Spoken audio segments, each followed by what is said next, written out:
বানিয়ে দেখাবো আলু সিদ্ধ ঝামেলা ছাড়াই আলুর পমপম। দেখুন আলুর পমপমগুলো কতটা সুন্দর।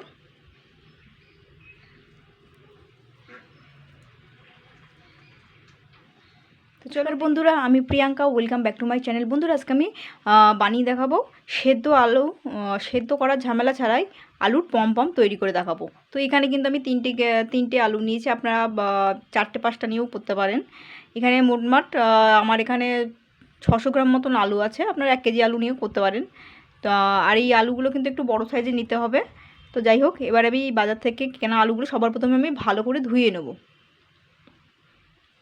তো বন্ধুরা দেখুন, আমি কিন্তু আলুগুলো কিন্তু ধুয়ে নিয়েছি, 3টে আলু ভালো করে কিন্তু ধুয়ে নিয়েছি। এবার আমি আলু যেরকম খোসা ছাড়ে তো সেরকম করেই কিন্তু আমি খোসাটা আগে ছাড়িয়ে নেব। তো বন্ধুরা দেখুন, আমি কিন্তু আলুটা যেরকম খোসা ছাড়াই তো আমি সেরকম করেই কিন্তু খোসাটা ছাড়িয়ে নিয়েছি। আর এই যে পেছনে যে অংশটা, শুধু জাস্ট এই লম্বা অংশটা একটুখানি কেটে নিয়েছি সমান করে। দেখুন দুটোতে তাই করেছি আমি। যেরকম খোসা ছাড়াই সেরকম খোসা ছাড়িয়ে নেবেন। এরকম যে লম্বা এই যে আলুর নিচে যে অংশটা আমি কিন্তু সমান করে কেটে নিয়েছি। 3টেতেই করে নিয়েছি, এই কারণে করেছি যাতে আলুটা বসে। দেখুন আলুটা ভালোভাবে ঠিক করে যেন বসে সমান সমানভাবে। এবার যে আলু কাটার যে পদ্ধতিটা সেটা আমি দেখাবো। এইগুলো তো আপনারা সবাই করতে পারবেন, এটা নর্মাল ব্যাপার, আলুর খোসা ছাড়ানোটা। আর এই যে পেছনের অংশটা এই কারণে কাটা হয় যে আলুটা যাতে ঠিকঠাক করে বসে আর দেখতেও ভালো লাগবে যখন তৈরি হবে জিনিসটা। তো যাই হোক, এবার আমি আলুটা কেটে দেখাবো। তো বন্ধুরা দেখুন, আমি সবার প্রথমে কিন্তু আলুটা কাটা দেখিয়ে দেবো। তো এরকম করে আমি বসিয়ে নিয়েছি, এটা আর অত সহজে নড়বে না। তো এই যে আলুর যে ডিজাইনটা তৈরি করব, তো আপনারা একটা সাঁড়াশির মাধ্যমেও করতে পারেন বা এমনি হাতেও করতে পারেন। তো আমি হাতের মাধ্যমেই করে দেখাবো, কোনো সাঁড়াশি ব্যবহার করব না।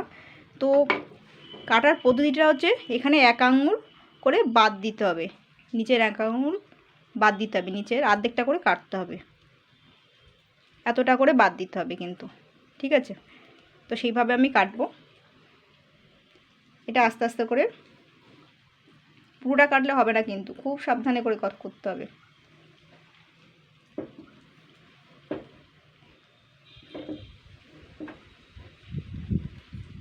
একবার এইভাবে লম্বাই করে কেটে নিতে হবে কিন্তু, খুব সাবধানে কাটতে হবে, পুরোটা যেন না কাটে, ঠিক আছে? নিচের 1 আঙুল ছেড়ে করতে হবে কিন্তু। যাদের হাতের শেপ ভালো, যারা করতে পারে তাদের তো বলতে হবে না, তারা পারবে করতে। দেখুন আমি কিন্তু অর্ধেকটার থেকে একটু বেশি কেটেছি, মানে 1 আঙুল ছেড়ে কেটেছি। দেখুন এইবার আমি এই পাশ দিয়ে কেটে নেব।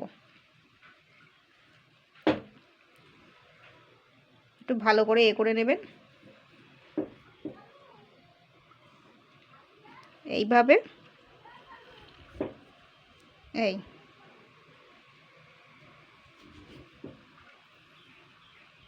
ঠিক আছে। আস্তে আস্তে করতে হবে কিন্তু, যাতে ছাড়িয়ে না যায় একটার সাথে আরেকটা। এইবার এই পাশ দিয়ে 2 হাত দিয়ে কিন্তু ধরে রাখতে হবে কিন্তু, দেখবেন এই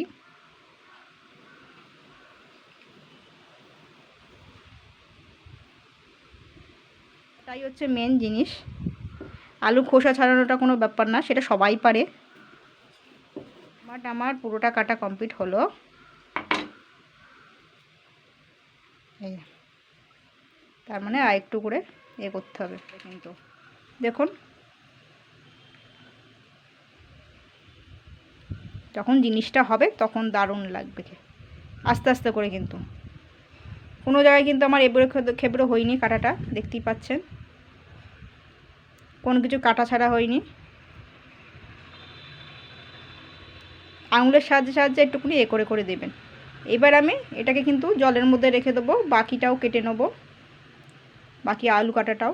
আপনারা যদি পারেন 2 সাইডে লাঠি করে করতে পারেন, আমি হাতের সাহায্যে করে দেখালাম। দেখুন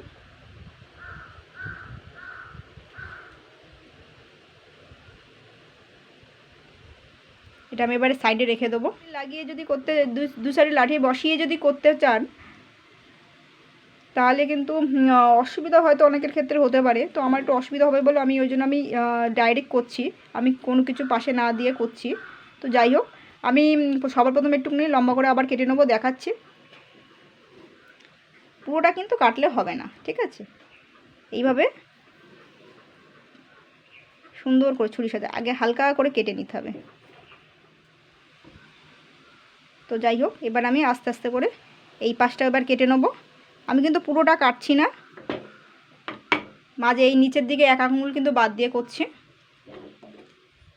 এটা হ্যাঁ হয়ে গেল, তবে হ্যাঁ ছাড়িয়ে নিতে হবে, ঠিক আছে? এই যে দেখুন, এ আস্তে আস্তে যখন ভাজা হবে, যখন রেসিপিটা তৈরি হবে, তখন কিন্তু আরও সুন্দর হয়ে যাবে, ঠিক আছে? তো বন্ধুরা দেখুন, আমি কিন্তু কাটার পরে কিন্তু সুন্দর করে আমি কিন্তু আবারও ধুয়ে নিয়েছি। ধুয়ে অবশ্যই নেবেন, ঠিক আছে? তো বন্ধুরা দেখুন, এখানে কিন্তু আমি 1 কাপ পরিমাণ ময়দা আর হাফ কাপ কিন্তু কর্নফ্লাওয়ার নিয়ে নিয়েছি, আর স্বাদ মতো নুন নিয়ে নিচ্ছি, মানে 1 চামচ নুন নিচ্ছি এখানে। এবার কিন্তু আমি কর্নফ্লাওয়ার আর ময়দাটা ভালো করে কিন্তু মিশিয়ে নেব, ভালো করে কিন্তু মেশাতে হবে এগুলো। বন্ধুরা দেখুন, এইখানে এই যে আলুগুলো কিন্তু সুন্দর করে কাটিং করে নিয়েছি, সে তো দেখতেই পেলেন। তো এবার আমি মেশানো এইটার মধ্যে আমি নিয়ে নেব। এবার এগুলোকে কিন্তু ভালো করে মাখাতে হবে, এর ভেতরেও যেন যায়, কাটিংগুলোর ভেতরেও যেন যায়, সেইভাবে করতে হবে। এইভাবে নাড়াচাড়া দিয়ে দিয়ে করতে হবে, এই কাটিংগুলোর ভেতরেও যেন যায় কর্নফ্লাওয়ার আর ময়দার এটা গুঁড়োটা, এইভাবে।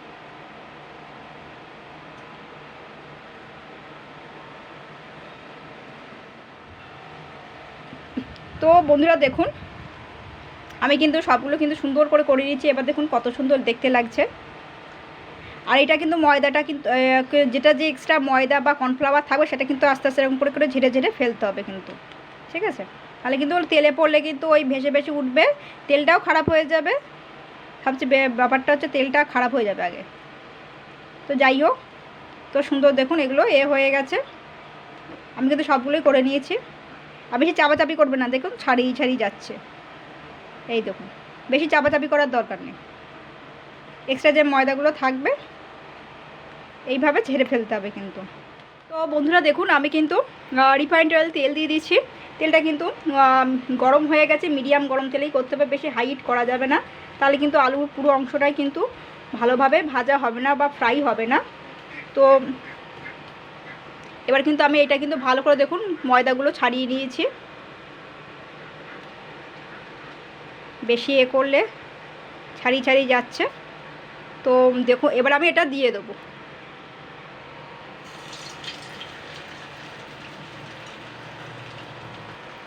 তো বন্ধুরা দেখুন, আমি তেল দিয়ে দিয়ে এবার আমি এর ওপর টোপরগুলো দিয়ে দেবো হালকা হালকা করে।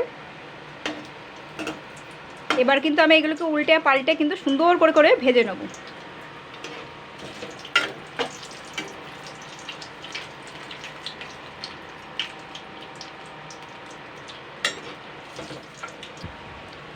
তো বন্ধুরা দেখুন, আমি কিন্তু এটা ভেজে নিয়েছি সুন্দর করে দেখুন। আর এটা কিন্তু মিডিয়াম আঁচেই করতে হবে। এই দেখুন, বড় সাইজ তো ওই জন্য ওরকম মনে হয়। দেখুন, এটা আমি তুলে পাত্রে তুলে নেবো। তো এইভাবে কিন্তু আমি আরও দুটো করে নেবো, ভেজে নেবো যেগুলো আছে। তো বন্ধুরা দেখুন, আলুর পমপমগুলো কতটা সুন্দর হয়েছে। তো এইভাবে বন্ধুরা ট্রাই করবেন।